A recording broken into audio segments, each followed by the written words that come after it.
আশঙ্কা করা হচ্ছে আয়লা এবং আসফানের মতো ক্ষতি হতে পারে রেমালে। 25 মের পর যে কোনো সময় আছড়ে পড়তে পারে ঘূর্ণিঝড়টি। ঘূর্ণিঝড়টি পশ্চিমবঙ্গ ও বাংলাদেশে আঘাত হানতে পারে বলে ইঙ্গিত দিয়েছে আবহাওয়ার অধিদপ্তর। ঘূর্ণিঝড় রেমালের নামকরণ করেছে ওমান। ঘূর্ণিঝড়টি কতটা ভয়াবহ হবে তা স্পষ্ট করেছে আবহাওয়া অফিস। আবহাওয়া অফিসের তথ্য বলছে, ঘূর্ণিঝড় তৈরি হতে সাগরের 50 মিটার গভীর পর্যন্ত ন্যূনতম তাপমাত্রা থাকতে হয় 26.5 ডিগ্রি সেলসিয়াস।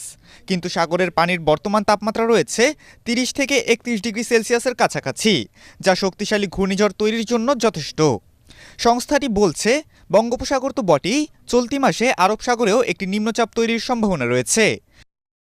আগামী 22 মে নাগাদ আরব সাগর থেকে 23 মে নাগাদ বঙ্গোপসাগরে নিম্নচাপ তৈরি হতে পারে। কারণ নিম্নচাপের শক্তি বৃদ্ধির জন্য যে শর্তগুলো রয়েছে তার মধ্যে প্রায় সব শর্তই বিরাজমান রয়েছে। ভারতের আবহাওয়া অফিস জানিয়েছে,